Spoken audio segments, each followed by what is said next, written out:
ایسر اقبال کے پروگرام کا پہلا حصہ آپ نے گزشتہ اتوار دیکھا. آئیے پروگرام کا دوسرا حصہ شروع کرتے ہیں. آپ کے اڑان پاکستان کے ڈاکومنٹ کو دیکھا جائے اور آپ کے جو پارٹی کا جو منشور ہے اگر اس کو دیکھا جائے تو یہ بڑا پڑھا لکھا اور بڑی کمٹمنٹ والی چیزیں لگتی ہے آپ کا اڑان پاکستان اور آپ کی پارٹی پاکستان مسلم لیگ نون کا منشور. اڑان پاکستان میں تحریر ہے کہ حکومت عوام کے لیے بھی دروازے کھول رہی ہے تاکہ وہ فیصلہ سازی کے عمل میں براہ راست حصہ لے سکیں. میرا یہ سوال ہے کہ آپ مقامی حکومتوں کے انتخابات کرانے سے تو گریزاں رہے, تو کس طریقے سے عام آدمی فیصلہ سازی کے عمل میں براہ راست حصہ لے سکتا ہے؟ میں آپ کے بالکل ساتھ متفق ہوں, فوری طور پہ ہونے چاہیے. اور میں آپ کو یہ بھی بات بتاؤں, دیکھیے میں تو اس چیز کو کئی پلیٹ فارمز پہ کہہ چکا ہوں کہ پاکستان کا اس وقت سب سے بڑا انتظامی بحران مرکزیت ہے صوبوں کے اندر. 18ویں ترمیم کے نتیجے میں ہم نے وفاق سے اختیارات صوبوں کو منتقل کیے, لیکن صوبے ان اختیارات کو جیسے کہتے ہیں نا اس طرح قابو کر کے بیٹھ گئے اور انہوں نے ضلع کی بنیاد پہ, لوکل گورنمنٹ کی بنیاد پہ نہیں کیا. لیکن کیوں نہیں ہوا؟ نہیں, یہ آپ رکاوٹ تھے, M N A M P رکاوٹ تھے. ان کو یہ خوف تھا کہ اختیارات اگر چلے جائیں گے الیکٹڈ لوگوں کے پاس تو لوگ آپ کے گھر پہ نہیں آئیں گے, آپ کی دربار میں نہیں آئیں گے. نہیں, میں تو ہمیشہ سمجھتا ہوں کہ وہ اگر آئیں گے ہمارا بوجھ تقسیم کریں گے. جب ہم نے مسلم لیگ کے پچھلے ادوار میں لوکل گورنمنٹس بنائی ہیں, ہم نے کبھی ان کا انکار نہیں کیا, اور جب لوکل گورنمنٹس ہوتی ہیں وہ ہمارا بوجھ تقسیم کرتے ہیں اور ہم ہلکے ہو جاتے ہیں. تھانے کچہریوں کا سارا بوجھ ممبروں کے پاس چلا جاتا ہے, چھوٹے چھوٹے جھگڑوں کا ان کے پاس. میں اس بات کا حامی ہوں کہ پاکستان میں دیکھیے اس وقت جو انتظامی بحران ہے اس کے دو ہی حل ہیں. ایک حل یہ ہے کہ یا تو آپ ضلع کی سطح پہ با اختیار حکومتیں بنائیں, بااختیار جس کو ڈپٹی کمشنر اور کمشنر ڈیزالو نہ کر سکے یہ بنائیں, وگرنہ پھر یہ بحث پاکستان میں سر اٹھائے گی کہ 12 سے 18 یا 15 نئے صوبوں میں ملک کو تقسیم کیا جائے. آپ دیکھیے ترکی جیسا ملک 81 پروونسز ہیں. انڈیا نے آزادی کے بعد کتنے نئے صوبے بنا دیے ہیں. ہمارے ہاں جو سکیل اور سائز ہو چکا ہے, عملاً یہ ناممکن ہے کہ آپ کوئٹے سے بلوچستان کو, کراچی سے سندھ کو, لاہور سے پنجاب کو اور پشاور سے کے پی کو بیٹھ کے چلا سکیں. آپ کو ڈیوالو کرنا پڑے گا. اور میں تو پارٹی کے اندر بھی اور حکومت کے اندر اس چیز کو پوری طرح پنجاب کے کتنے حصے آپ بنانا چاہتے ہو؟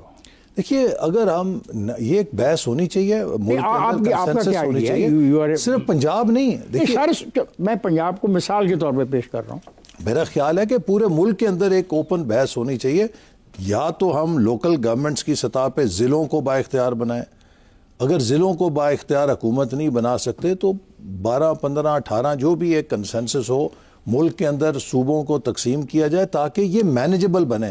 اس وقت جو سکیل اور سائز ہے اس مرکزیت کے ساتھ آپ دیکھیے education, health, population planning, agriculture, وہ تمام شعبے جو ہم نے ڈیوالو کیے تھے اس میں ہم نتائج نہیں لے سکے اس مرکزیت کی وجہ سے. لیٹس گو ٹو اندر سبجیکٹ جو آپ کے بہت دلچسپی کا وہ زراعت ہے. کتنے سال ہو گئے ہیں آپ کو حکمرانی میں دوبارہ واپس آئے؟ ابھی اس دفعہ تو ابھی 1.5 سال ہوا. ہر 6 مہینے کے بعد ایک کراپ ہوتی ہے. 3 کراپ اوپر تلے ناکام ہوئی ہیں, گندم, کپاس, گنا. کیا جواز پیش کرو گے؟ دیکھیے اس میں ایک تو جیسے میں نے آپ کو بھی یہ کہا کہ ہمیں ری اسٹرکچرنگ کی ضرورت ہے ایڈمنسٹریٹو سروسز کی, لیکن آپ افتخار صاحب اس چیز کو بھی پیش نظر رکھیں کہ حالیہ سالوں میں ہم کلائمیٹ چینج کی جس تبدیلی سے گزرے ہیں. آپ کو اب گنے کی ایک میں مثال دیتا ہوں. دیکھیے گنے کا جتنا تخمینہ تھا کہ جو پیداوار ہوگی, ایک دم ایک گرمی کی لہر آئی اور اس کے ساتھ اس کی پروڈکشن کا سارا تخمینہ الٹ گیا.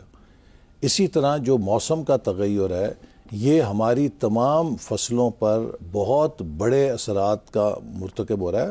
یہی وجہ ہے کہ اب وزیر اعظم نے تقریباً 1000 زرعی ماہرین کی چین میں تربیت کا پروگرام شروع کیا جس میں پہلا بیچ 300 لوگوں کا گیا ہوا ہے کہ ہم یہ جو ماڈرن اب ٹیکنیکس ہیں ان سے لا کے اپنے سیڈز کو ڈیولپ کریں. ٹیکنیکس میں کیا لائیں گے جی؟ سیڈ ڈیولپمنٹ آپ کو کرنی پڑے گی. سیڈ ڈیولپمنٹ جو یہ پاکستان میں جو ادارے پھر ان کو بند کر دیں. نہیں, ان کو یہ موجودہ یونیورسٹی ہے ان کو اپ گریڈ کرنے کی ضرورت ہے. آپ دیکھیے جو نئی ٹیکنالوجی اس وقت پچھلے 10 سالوں میں اتنی انوویشن ہوئی ہے.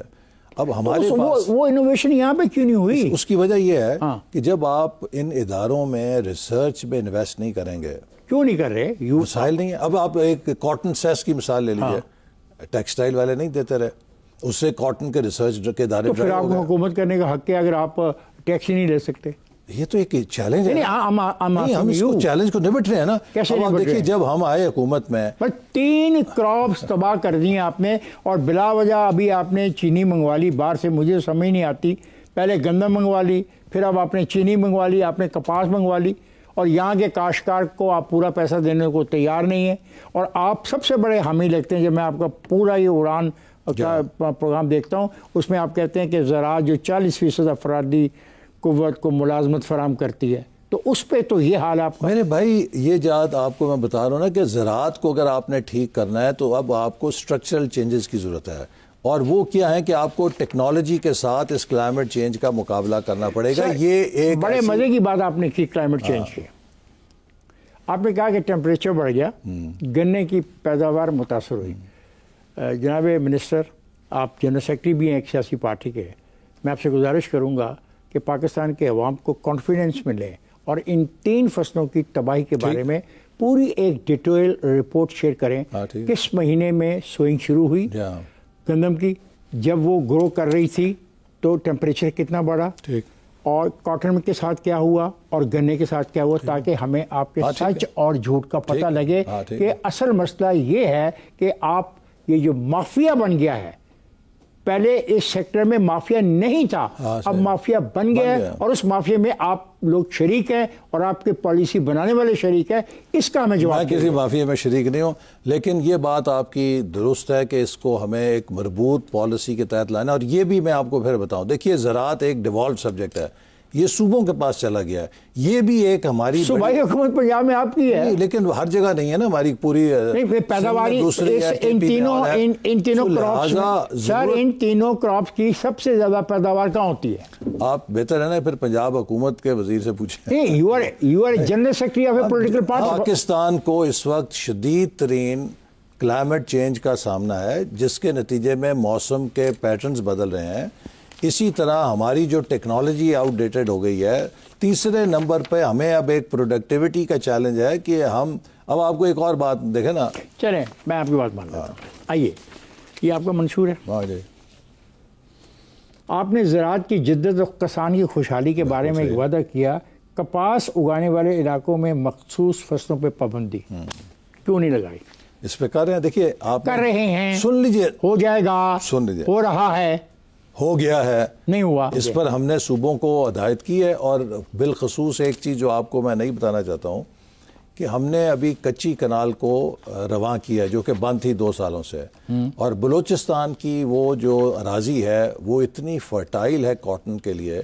اب ہم صوبائی حکومت کے ساتھ مل کر وہ کچی کنال کی جو ڈیولپمنٹ ہے اس پورے علاقے کو کاٹن زون ڈکلیئر کر رہے ہیں, تاکہ وہاں پہ جو کاٹن پیدا ہوگی وہ شاید دنیا کی بیسٹ کاٹن. ٹھیک ہے, دیٹ از گڈ, لیکن سوال ہے کہ جو آپ نے جو زون سسٹم تباہ کر دیا, ایک مافیا کے کہنے پہ آپ نے اتنی شوگر ملیں لگا دیں, اس کی بھی ذمہ داری بھی تو کوئی لے نا. یہ تو سب حکومتیں ذمہ دار ہیں, لیکن شور کہ اس وقت یہ حکومتیں, میرا خیال ہے کہ آپ اس پہ عمل کریں گے انشاءاللہ. اچھا چلیں آگے چلتے ہیں. آپ نے کہا, اور یہ پھر آپ کا منشور ہے, آپ نے کہا کہ پاکستان کے ہر شہری کو تعلیم کا حق حاصل, یہ اس کا کانسٹیٹیوشنل رائٹ ہے. یہ کانسٹیٹیوشنل رائٹ ہے نا سر؟ جی. اچھا, لیکن اس سے 2 کروڑ سے زائد بچے اسکول نہیں جاتے. اب میرا یہ سوال ہے کہ آپ اس خلا کو پر کیسے کریں گے؟ آپ تو اسکولوں کو ٹھیکے پہ دے رہے ہیں. دیکھیے میرے ذاتی جو اس پہ سوچ ہے یہ ہر حکومت اپنا کر سکتی ہے. میرا خیال ہے کہ تعلیم, صحت, لا اینڈ آرڈر اور انصاف, یہ وہ 4 بنیادی ذمہ داریاں جو حکومت اگر ادا نہیں کر سکتی تو پھر حکومت کا جواز ختم ہو جاتا ہے نا. اس پر یہ ذمہ داری ہمیں لینی ہے, اور اس کے لیے جو پرائیویٹ پبلک پارٹنرشپ ہے اس کی ضرورت اس لیے پڑتی ہے کہ آپ کے پاس جہاں وسائل نہیں ہیں تو آپ پرائیویٹ سیکٹر کے ساتھ مل کر اپنے وسائل کو ایکسٹینڈ کریں. لیکن کور رسپانسبلٹی حکومت کو لینی چاہیے, چونکہ تعلیم اگر ہم پرائیویٹائز کریں گے وہ مہنگی ہو جائے گی, اور اس کے اوپر پھر کوالٹی ایشورنس کا بھی ایک نظام آپ کو مؤثر چلانا پڑے گا.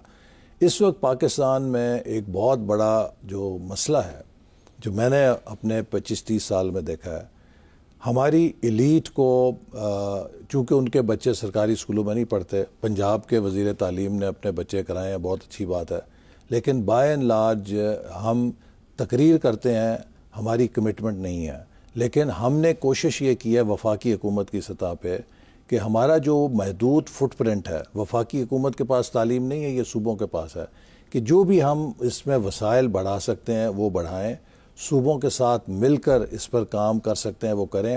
اب ہم نے اس اڑان پاکستان کا آپ نے ذکر کیا، اس کے تحت 3 انیشیٹو صوبوں کے ساتھ مل کے شروع کیے ہیں۔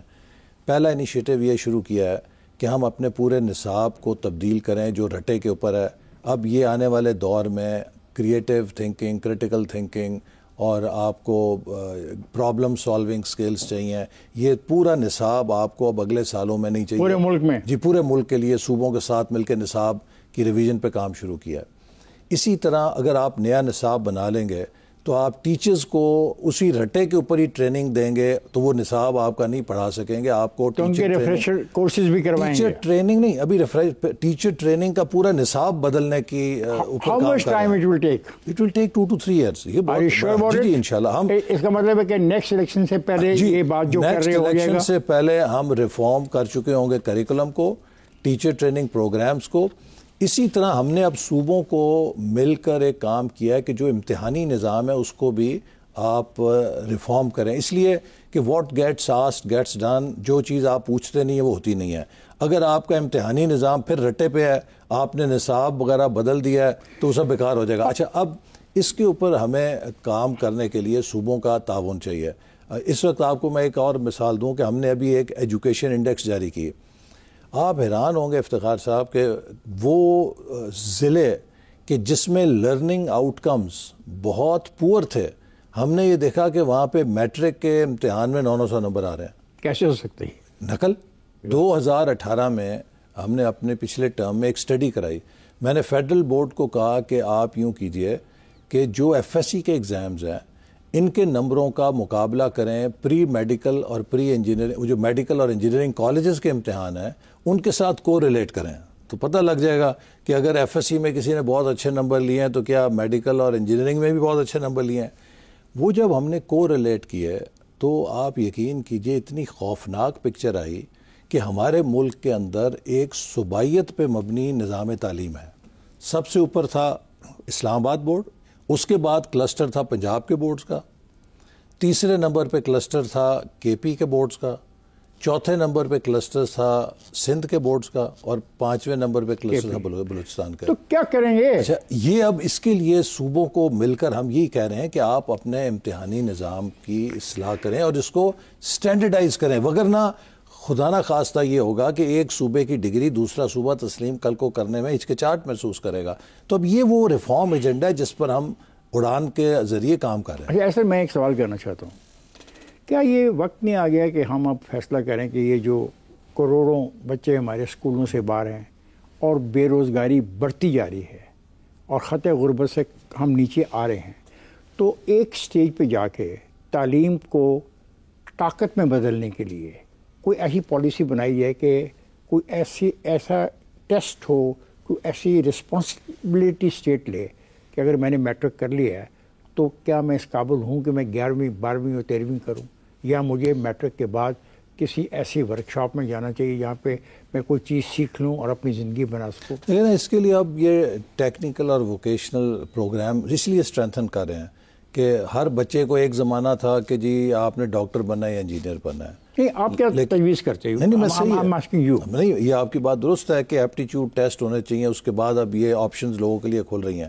لیکن میں آپ کو پھر کہوں گا، دیکھیے ہمارا ڈائلما کیا ہے، ابھی بھی اس وقت ہمارے معاشرے میں اس میں پولیٹیکل لیڈرشپ بھی ہے، اس میں میڈیا بھی ہے، اس میں ہمارے تمام جو پاور سرکلز ہیں، ہم ریلائز نہیں کر رہے کہ آنے والا دور ہیومن ریسورس کا ہے، اور مجھے مسلسل ایز پلاننگ منسٹر جنگ لڑنی پڑتی ہے ایجوکیشن کے پروجیکٹس کے لیے۔ ہم نے جو ہائر ایجوکیشن کے ساتھ انشور کر رہے ہیں کہ آپ مارکیٹ بیسڈ پروگرام شروع کریں۔ ٹھیک ہے، آپ مثلا ہر کسی کو ایم اے عربی کرائی جائیں، ایم اے اردو کرائی جائیں، ایم اے فلسفہ کرائی جائیں، ایم اے پولیٹیکل سائنس کرائی جائیں، یہ دیکھے بغیر کہ ان کی کتنی کھپت ہے، ٹھیک ہے نا؟ تو اب ہم سائنس سبجیکٹس ہیں، مارکیٹ بیسڈ سبجیکٹس ہیں، ان کے اوپر توجہ دے رہے ہیں، لیکن آپ نے جو بات کی کہ 2.5 کروڑ بچے ہمارے اسکول سے باہر ہیں، اس کا نتیجہ کیا ہے؟ اس کے لیے ہمیں چاہیے وسائل. ہمارے اس وقت جو کلاس رومز ہیں، میں آپ کو ایک چھوٹی سی مثال دیتا ہوں کہ ہم نے ایک ایکسرسائز کی پچھلے دور میں. آپ وسائل نہیں، میں نے مان لیا. نہیں وسائل ہیں لیکن ترجیحات میں نہیں ہے یہ چیز. تو کس نے کر رہے ہیں؟ میں نہیں کر رہی ہوں. You are the government. ہم تو کر رہے ہیں. You are a general secretary of a political party. دیکھیے میں یہ آپ کا ویژن ہونا چاہیے. یہ پورے سسٹم کے ویژن کا مسئلہ ہے، ایک فرد کی بات نہیں. میرا خیال ہے کہ آپ کی پارٹی میں صرف ایک فرد ہی یہ سوچ رہا ہے. نہیں، یہ سب کو مل کے سوچنا ہے. مسلم لیگ نے 5 سال میں کم از کم 1 کروڑ ملازمتیں پیدا کرنے کا وعدہ کیا تھا. اب میرا یہ سوال ہے کہ 1.5 سال میں کم از کم 30 لاکھ نوکریاں بنتی ہیں. دیکھیے افتخار صاحب، ایک انفارمڈ بات کریں نا. جب یہ غلط بات سن لیجئے، میری بات سن لیجئے. ایک مریض ہے جو بستر پہ پڑا ہوا ہے، آپ اسے کہیں کہ جی میں اس کو 30 میل فی گھنٹے کی رفتار سے دوڑاؤں گا. ڈاکٹر صاحب میری بات سنیں. ڈاکٹر صاحب آپ ڈاکٹر تھے، آپ نے وعدہ کیا کہ میں اتنی بیماریاں ختم کر دوں گا. میں اس ڈاکٹر سے پوچھ رہا ہوں اتنے عرصے میں اتنی بیماریاں کیوں ختم نہیں ہوئی؟ اس کا جواب کیا؟ تو اس کا علاج یہ ہے، جواب یہ ہے کہ جب آپ ایک علاج کرتے ہیں، ایک مریض کو پہلے آپریشن کرتے ہیں، آپ کہیں جی جو اب آپ نے آپریشن کیا ہے تو اس کو آپ نے تو کہا تھا یہ دوڑنے کے قابل ہو جائے گا، یہ دوڑ کیوں نہیں رہا؟ اب نہیں دوڑے گا. یہ نہیں دوڑے گا. اچھا، اس پورے یہ انشاءاللہ آپ دیکھیں گے اگلے سال پچھلے سال سے بہتر ہوگا، اس سے آنے والا سال اگلے سال سے بہتر ہوگا. ڈاکٹر صاحب میں سوال کو ختم کر دیتے ہیں.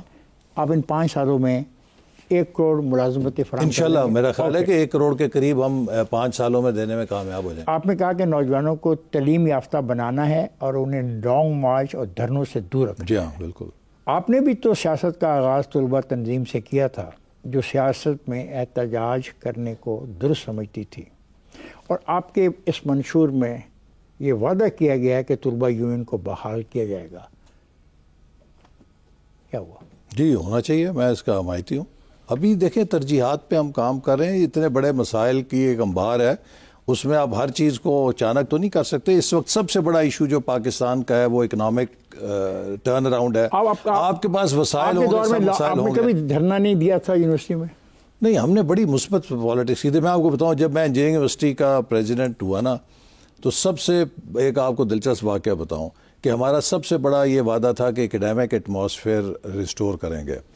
تو وہ جب جہاز کابل میں ہائی جیک ہو کر گیا PIA کا، تو اس وقت پیپلز پارٹی نے ایک ایجیٹیشن کی، تو پنجاب کی ساری یونیورسٹیاں بند ہو گئیں. میں نے اس وقت یہ جو ہمارے موجودہ چیف جسٹس ہیں، ان کے والد کمشنر تھے لاہور کے، عمر سلیم آفریدی صاحب، تو وہ ہمارا ان کے ساتھ بڑا لیزون رہتا تھا. تو میں نے انہیں کہا کہ آفریدی صاحب اگر آپ نے ہماری یونیورسٹی بند کی تو میں آپ کو ایز پریزیڈنٹ گارنٹی کرتا ہوں کہ we will be on the streets. So we want کہ ہماری یونیورسٹی آپ بند نہ کریں، چونکہ ہم نے 1 سال میں سیشن مکمل کرنا ہے اپنا. انہوں نے کہا یہ حکومت کا فیصلہ ہے، پالیسی کا فیصلہ ہے، میں کیا کر سکتا ہوں. میں کہا جی آپ مجھے گورنر کے پاس لے کے جائیں. وہ ہمیں گورنر جیلانی صاحب کے پاس لے گئے. میں نے گورنر صاحب کا، میں کہا جی آپ نے یونیورسٹیاں اس لیے بند کی ہیں کہ ہنگامہ نہ ہو. اگر آپ ہماری یونیورسٹی بند کریں گے میں آپ کو گارنٹی کرتا ہوں ہنگامہ ہوگا، لیکن اگر آپ ہمیں کھلا رکھیں گے میں ایز اے پریزیڈنٹ آپ کو گارنٹی کرتا ہوں کہ ایک چڑیا بھی وہاں سے باہر نہیں نکلے گی. پھر کیا ہوا؟ اچھا وہ سوچ میں پڑ گئے. تو وہ کمشنر صاحب انہیں کہتے کہ sir I think we must give this young man a chance. Good. تو انہوں نے کہا اوکے ٹھیک ہے، وی ول سی یو فار پتہ نہیں 10 days اور 15 days. ہاں آپ یقین کریں کہ 3 ہفتے یا 4 ہفتے تمام پنجاب کی یونیورسٹیاں بند تھی، انجینئرنگ یونیورسٹی کھلی رہی اور ایک چڑیا بھی وہاں نہیں پھڑکی، اور الحمدللہ ہم نے پرامن اکیڈیمک سیشن اپنا مکمل کیا. تو ہم نے تو بڑی مثبت روایات قائم. ایسا میں بریک پہ جا رہا ہوں، بریک سے واپس آتا ہوں تو گفتگو کا سلسلہ ہم جاری رکھیں گے. خواجہ میں جا رہا ہوں بریک پر، جائے گا نہیں، ہمارے ساتھ رہیے گا. Welcome back. گفتگو ہو رہی ہے احسن اقبال سے. آئیے اس گفتگو کو جاری رکھتے ہیں. ایران میں آپ کہتے ہو کہ انٹرنیشنل مارکیٹ کو ہم جائیں گے، ایکسپورٹ کے والے سے مقابلہ کریں گے. جس ملک میں بجلی مہنگی ہو، سرمایہ داروں کو حکومت کی پالیسیوں پہ اعتماد ہی نہ ہو، تو کیسے یہ ممکن ہے؟ دیکھیں نا، آج سے 1 سال پہلے پاکستان میں انفلیشن جو ہے 24% تھی، آج 4.5% پہ آ گئی. آج سے 1 سال پہلے پاکستان کا پالیسی ریٹ تقریباً 23% پہ تھا، وہ 11% پہ آ چکا ہے. آج سے 1 سال پہلے کاروبار کرنا 23% پہ اب بہتر ہو گیا، ناممکن تھا، اب 11% ہو گیا. بجلی کا کیا پاکستان میں کاسٹ آف پروڈکشن کیا کرو گے؟ پاکستان کی بجلی میں تقریباً 7 روپے یونٹ کی کمی ہو چکی ہے، آہستہ آہستہ مزید ہو رہی ہے. سٹاک ایکسچینج جو 80,000 پہ تھی 1,30,000 پہ چلی گئی ہے. جو رویہ ہے آپ کی بیوروکریسی کا ان لوگوں سے ڈیل کرنے کا، جی وہ اس پہ پرائم منسٹر بڑی سختی کے ساتھ اس کی خود نگرانی کر رہے ہیں کہ ہمیں ایک بزنس فرینڈلی ماحول بنانا چاہیے، اور کسی قسم کی کوئی شکایت اگر ہراساں کرنے کی آئے گی تو وہ کہتے ہیں کہ اس کا میں سختی سے نوٹس دوں گا. دیکھیے we are on a path of recovery, اور دنیا میں کہا جا رہا ہے کہ پاکستان نے پچھلے 1.5 سال میں جو ریکوری کی اسے منی میریکل وہ کہہ رہے ہیں. ایک زمانے میں آپ کو یاد ہے کہ آپ کی پارٹی نے کہا کہ ہم بجلی کے بلوں میں 20 سے 30% کمی کریں گے. جی اس کے لیے وسائل چاہیے نا. آ رہے ہیں ہم ادھر، دیکھیے اگلے 4 سال پڑے ہیں نا، جو وسائل آتے جائیں گے ہم یہ کرتے جائیں گے. دیکھیے ایسا سولر کا آپ نے لوگوں کو سولر کا رستہ دکھایا اور پھر اسے بھی بیک آؤٹ کر کے. امپورٹنٹ ڈیبیٹ ہے اس میں، حقائق پتہ چلنے چاہیے. آپ سن لیجیے ذرا. دیکھیے جب ہم 2 سال پہلے حکومت میں تھے، وفاقی حکومت کے پاس 10,000 ارب بچتے ہیں صوبوں کا 60% حصہ دینے کے بعد، ٹھیک ہے جی. پاکستان کے قرضوں کی کل ادائیگی کتنی تھی؟ 10,000 ارب. یعنی کہ 2 سال پہلے ہماری پیسہ آپ کے پاس نہیں ہے، یہ کہنا چاہ رہے ہو؟ نہیں میں آپ کو بات بتاؤں. 2 سال پہلے ہم 100% اپنے پیسوں سے قرضے ادا کرتے تھے. آج ہم ادھر آ گئے ہیں کہ قرضے ادا کرنے کے بعد 2800 ارب روپے ہم پہ بچتے ہیں، جس سے 2500 ارب کا دفاعی بجٹ بھی ہم اپنی جیب سے ادا کر رہے ہیں. باقی جو ابھی اخراجات ہیں ان کے لیے ہم بورو کر رہے ہیں. ہم ایک بہتری کی طرف جا رہے ہیں. جس طرح وسائل کا کوشن بڑھے گا، آپ ٹیکس لے نہیں سکتے، ٹیکس کولیکٹ نہیں کر سکتے. آپ کا ٹیکس کولیکٹ کرنے کا ہر آنے والے دن میں اگر رزلٹ دیکھا جائے تو وہ کمزور ہے، کیونکہ وہ آپ کے ووٹر ہیں اور آپ اپنے ووٹرز کو تنگ نہیں کرنا چاہتے. پاکستان کی تاریخ میں ہائیسٹ ایور ٹیکس انکریز ہوا ان لوگوں سے جو آلریڈی اس نیٹ ورک میں ہیں. دونوں طرف ہو رہے ہیں. نہیں اس کا نتیجہ کیا ہے؟ نہیں ہوا سر. جو آپ کو آئی ایم ایف نے کہا کہ دکانداروں سے ٹیکس لیں، آپ نہیں لے پائے. ہم نے جو 1.5 سال میں ٹیکس انکریز کیا ہے اس کا 60% بینیفیشری صوبے ہیں. اس وقت provinces are flushing with funds, اور اس کا نتیجہ ہے کہ ہمارا جو ڈیولپمنٹ سپینڈنگ صوبوں کی ہے وہ ملائیں تو پچھلے 2 سالوں میں اس میں 50% اضافہ ہوا ہے. اگرچہ وفاقی حکومت کا حجم سکڑ گیا چونکہ وفاقی حکومت کے پاس کچھ بچتا نہیں ہے. آپ یہ سولر انرجی کے خلاف کیوں ہو گئے؟ حالانکہ ایک اچھا متبادل ذریعہ تھا عام آدمی کے لیے. خلاف نہیں ہوئے. آپ نے کہا پہلے لوگوں کو کہا لو لگاؤ، اور جب آ گئی تو پھر کہا ایک مافیا نے چونکہ خرید لیا مال، اب اس پہ قیمتیں بڑھا دو. اس کا کیا جواب ہے؟ دیکھیے مسئلہ کیا ہے کہ وہ جیسے کہتے ہیں نا، ہمارے مسائل بڑے چومکھی ہیں اور ٹریڈ آفس ہیں. اس میں ایک طرف جب آپ کی معیشت سست روی کا شکار ہوئی تو جو آپ کی پاور لگی ہوئی تھی وہ آپ کو فالتو ہونے سے کیپیسٹی پیمنٹ پڑ گئی. بالکل. دوسری طرف جہاں آپ ایک طرف اس مسئلے سے نبرد آزما ہیں کہ ہم اس فاضل بجلی کو کس طریقے سے پروڈکٹیو کریں، دوسری طرف جب آپ سولرائزیشن کی طرف جاتے ہیں. کس نے فیصلہ کیا سولرائزیشن کا؟ وہ بھی ہمارا ہی فیصلہ ہے، اس لیے کہ ہم اس کو بھی چاہتے ہیں کہ اس کو آہستہ آہستہ انڈکٹ کریں. لیکن جب وہ میسیولی سولرائزیشن ہوئی تو بہت زیادہ جو مزید بجلی فارغ ہو گئی جو آپ کے پاس پہلے علم نہیں تھا. لیکن اب اس کو بیلنس کر رہے ہیں نا. آپ کو اس کو بیلنس کر کے چلنا ہے کہ اس طرح بھی نہیں کرنا کہ ایک طرف بالکل ڈسٹورشن ہو جائے نا. یہ چیزیں آپ کو ایک ٹریڈ آف ہوتی ہے. آپ نے سولر کا ونڈو کھولا لیکن آپ نے اس کی جو پیسنگ ہے، اس کی جو سپیڈ ہے، اسے بھی کنٹرول کرنا ہے کہ کس حد تک آپ نے کس رفتار سے اجازت دینی ہے تاکہ دوسری طرف ایک نیا مسئلہ نہ پیدا ہو جائے. احسان اقبال، آپ نے ایک اور ونڈو کی بات میں آپ کو تذکرہ کر دوں. آپ نے لوگوں کو کہا کہ اپنی گاڑیوں میں گیس لگوا لو. خرب روپیہ لوگوں نے سرمایہ کاری کر دی. پھر آپ نے کہا گیس ختم ہو گئی ہے. وہ فیصلہ بھی حکومت کا تھا، یہ فیصلہ بھی حکومت کا ہے. دیکھیے افتخار صاحب، یہ جو ساری آپ باتیں کر رہے ہیں نا، ان کی بنیاد کیا ہے؟ مجھے نہیں پتا، آپ بتائیں. ان کی بنیاد یہ ہے کہ پاکستان میں کسی اکنامک پالیسی کا تسلسل نہیں رہا. کیوں نہیں رہا؟ پولیٹیکل انسٹیبلٹی کی وجہ سے. کیا آپ سمجھتے ہیں کہ موجودہ NFC award I M F کی شرائط کے وجہ سے وفاق اور صوبوں کے درمیان مالیاتی تناؤ بڑھا رہا ہے؟ دیکھیے جو موجودہ NFC ایوارڈ ہے نا، یہ نظر ثانی کا متقاضی ہے، اور اس کے اوپر میں نے ایک وزیر اعظم صاحب کو اپنی تجاویز بھی ارسال کی ہیں. دیکھیے اس کی وجوہات کی ہیں، لوگوں کو پتہ چلنا چاہیے. پہلی بات یہ کہ اس NFC ایوارڈ میں آزاد کشمیر، گلگت بلتستان، نیولی مرج ڈسٹرکٹس جو ایکس فاٹا تھا، اور اسلام آباد کیپٹل ٹیریٹری، ان کے لوگوں کو ان کا حق نہیں مل رہا وسائل میں. یہ چاروں ریجنز کا جو بوجھ ہے وہ وفاقی حکومت کے حصے پہ پڑا ہوا ہے. تو ہم تقریباً 150 ارب روپے سے زائد وفاقی حکومت کے بجٹ سے ان علاقوں کا بجٹ دیتے ہیں، جو کہ ان کو اپنے ڈویزبل پول میں اپنا شیئر ملنا چاہیے. ایک بات. دوسری بات یہ کہ جو سوشل ویلفیئر ہے، پاورٹی ایلیویشن ہے، یہ ایک صوبائی معاملہ ہے. اس وقت وفاقی حکومت 716 ارب روپے بسپ کے پروگرام پہ خرچ کر رہی ہے اپنے حصے سے. بسپ کا بہت اچھا پروگرام ہے، جاری رہنا چاہیے، لیکن اس کو فنڈ صوبوں کو کرنا چاہیے. صوبے آپ کی بات کیوں نہیں مانتے؟ نہیں، اب ان سے بات ہوگی جب NFC وارڈ ہوگا. ایک صوبہ تو آپ کو اپنا ہے. جی تو وہ تیار ہے. باقی صوبوں کو بھی KP نے بھی کہا ہے کہ ہم تیار ہیں لینے کے لیے. آگے چلتے ہیں. اچھا، اسی طرح اس NFC ایوارڈ کے اندر ہمیں یہ دیکھنا ہے کہ جس طرح NFC ایوارڈ میں صوبے ہم سے وسائل لے کر جاتے ہیں، لیکن وہ وسائل کماتا تو وفاق ہے نا، اور ان کو دے دیتا ہے.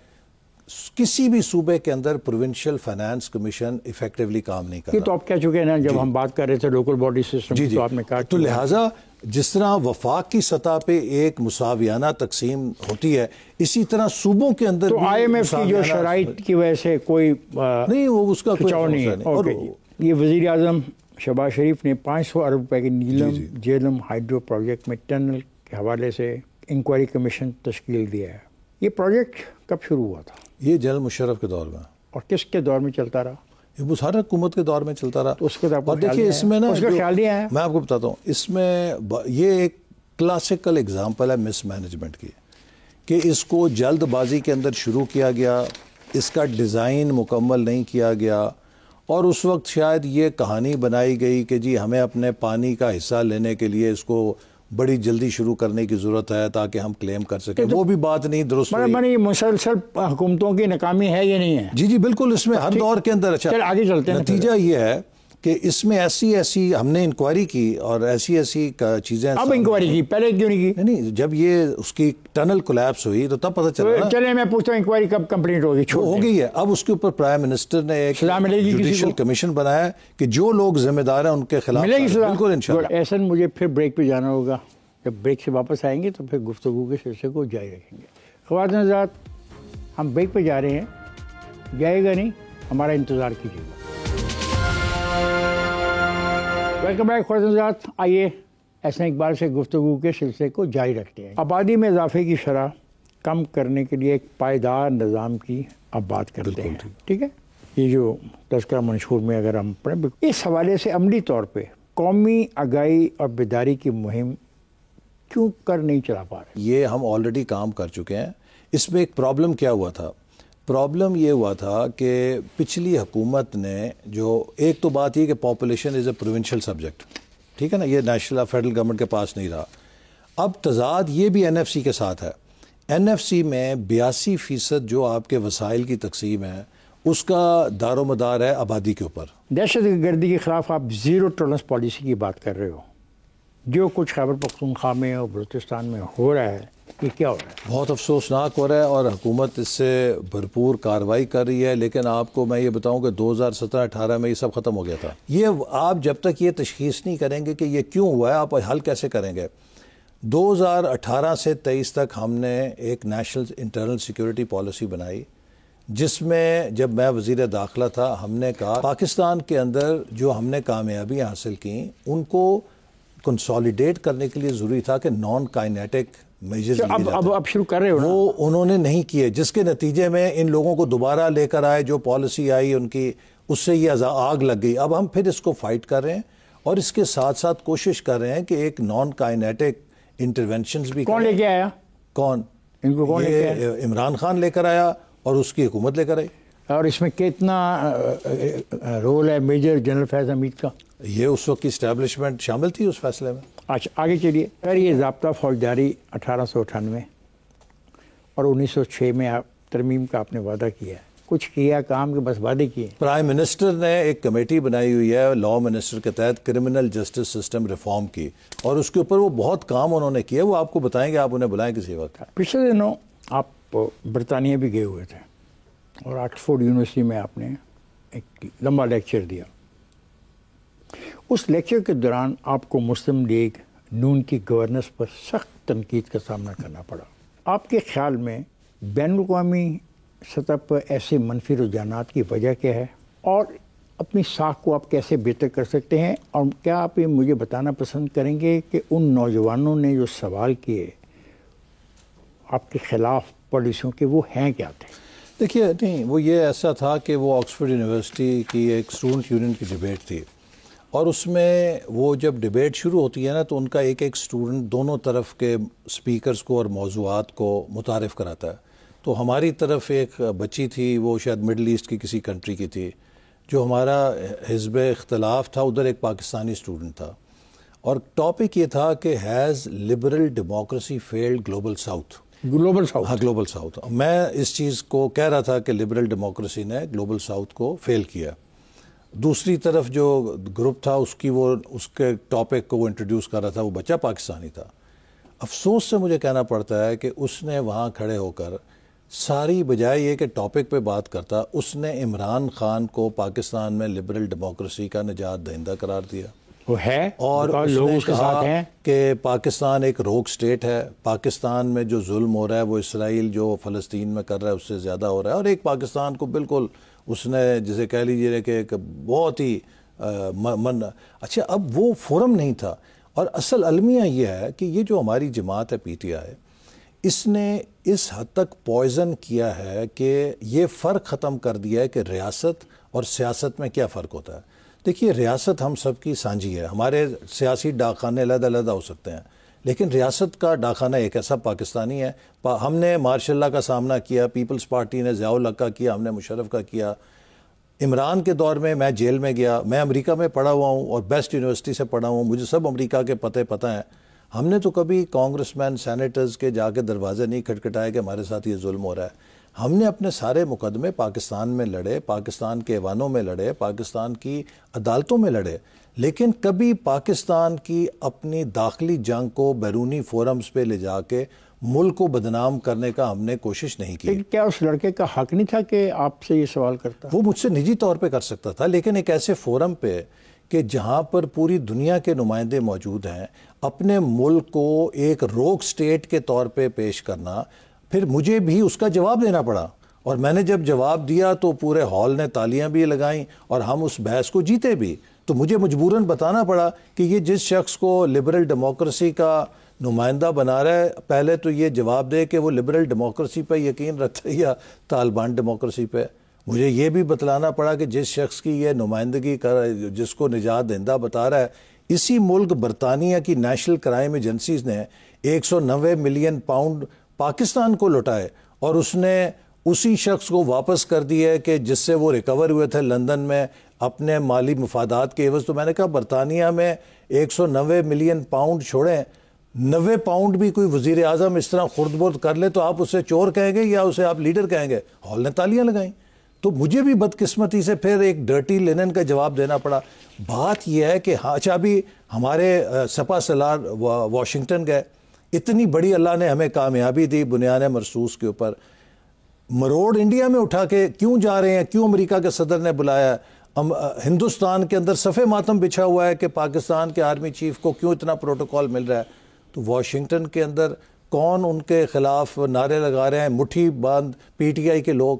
بھئی کوئی خدا کا خوف کریں، آپ پاکستان کی ریاست کو اپنی سیاست کے تابع نہ کریں. ایسا مائی لاسٹ کویشچن، ریاست کو جیسے آپ کہتے ہو بچانے کے لیے، اس سے پہلے بھی آپ نے 3 قوتوں کا اکٹھا ہونے کا تذکرہ کیا ہے. تو جہانگیر کرامت کا جو فلسفہ تھا، جو اس کی پالیسی تھی، جو اس کی تجویز تھی، آپ نے نہیں مانی، آپ نے غلطی نہیں کی. دیکھیے، سب کو مل کے کام کرنے کی ضرورت ہے، اور اس وقت شاید جو اختلاف ہوا تھا نا، وہ اس وجہ سے ہوا تھا کہ اگر وہ تجویز جیسے اخبار میں براہ راست آ گئی، اگر حکومت کے ساتھ بیٹھ کے پہلے کی جاتی تو شاید اس طرح کا رد عمل نہ ہوتا. اور غالباً نواز شریف صاحب کئی بار اس بات کا اقرار کر چکے ہیں کہ وہ اس وقت ان کا استعفیٰ قبول کرنا ایک غلطی تھی، اس وقت نہیں کیا جانا چاہیے تھا. ہمیں اپنی ماضی سے سبق سیکھنا چاہیے. لیکن اینڈ میں آپ کو افتخار صاحب یہ کہوں گا کہ بلا شبہ پاکستان میں ہماری جو بھی ایک تاریخ رہی ہے عدم استحکام کی، اس سے مسائل کا انبار ہے. اگر ہم نے اڑان پاکستان کا نقشہ دیا ہے، میں آپ کو یہ بات کہہ سکتا ہوں کہ پچھلے 1 سال میں اللہ تعالیٰ کے فضل و کرم سے ہم نے 3 اڑانوں کا سفر شروع کر دیا ہے. معاشی بحالی کا عمل ہو رہا ہے جس کو ہم نہیں کہتے، دنیا مان رہی ہے. اللہ تعالیٰ نے پاکستان کو دفاعی شعبے میں ایک ایسی شاندار اڑان دی ہے کہ آج پوری دنیا میں پاکستان کی دھاک ہے. وہ بھارت جس نے 30 سال سے محنت کر کے اپنا ایک امیج بنایا تھا کہ اس علاقے کا تھانے دار ہے، وہ ریزہ ہو گیا امیج. آج پاکستان وہیں کھڑا ہے جہاں 28 مئی 1998 کو ایک پیرٹی کے اوپر کھڑا تھا.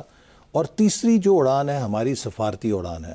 آج آپ دیکھیے دنیا میں پاکستان سیکیورٹی کاؤنسل کے صدر ممبر کی حیثیت سے، اور جو 2 ہمارے خطے میں تنازعات ہوئے، ایک انڈیا کے ساتھ اور ایک اسرائیل اور ایران کا، دونوں کے حوالے سے دنیا میں ایک احترام حاصل کر چکے اور سینٹر سٹیج میں ہیں. What is the future of میاں محمد نواز شریف؟ نواز شریف صاحب کا فیوچر بہت روشن ہے. وہ ہمارے رہنما ہیں، ہی از آر قائد، پارٹی کے صدر ہیں. We get inspiration from him, we get guidance from him. Ahsan, آپ کا بہت بہت شکریہ. Thank you.